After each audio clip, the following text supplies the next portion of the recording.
Have you ever watched someone cry and noticed how quickly the room changes? Some people look away.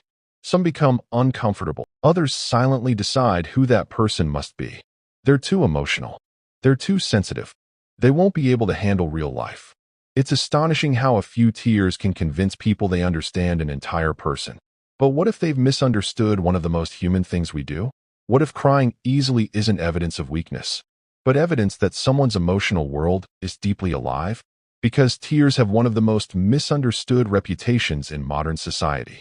We're taught to admire the person who never cries, who never breaks, who always looks strong. But looking strong and being emotionally healthy are not always the same thing. Psychology tells us that crying is far more complex than simply feeling sad. People cry after devastating loss, but they also cry when they finally feel safe, when they hear the words they've waited years to hear, when they witness an act of unexpected kindness, when a parent hugs them after years of distance, when years of silent pressure become too heavy to carry alone. The tears may look identical. The stories behind them rarely are. So why do some people cry more easily than others? Part of the answer lies in the way our brains and nervous systems process emotion. Some people experience emotional events more intensely than others. It's not that they have more emotions.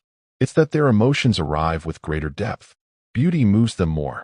Compassion reaches them faster. Heartbreak cuts deeper. Joy feels almost impossible to contain.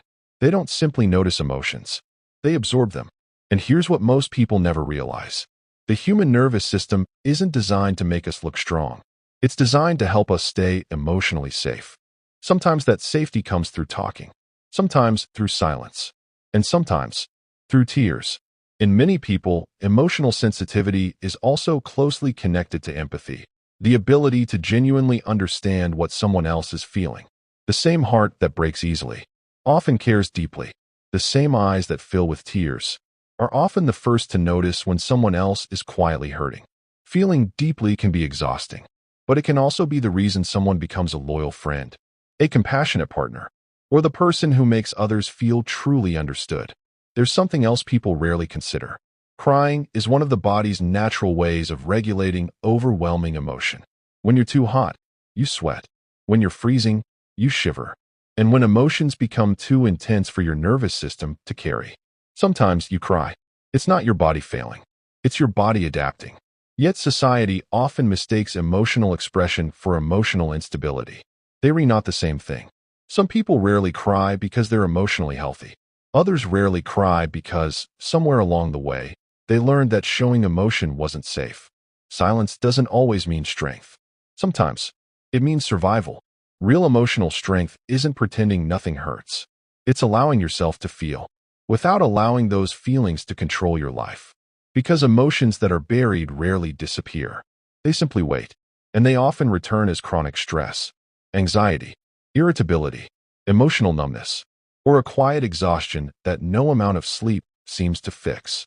Of course, crying frequently can sometimes be a sign that someone is carrying more than they can manage alone.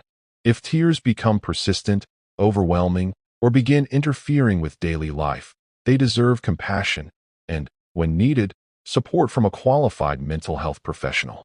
But in everyday life, tears alone tell you almost nothing about a person's strength. They don't measure courage. They don't measure resilience. They don't measure character. They simply remind us that we're human. Perhaps the biggest misunderstanding is this.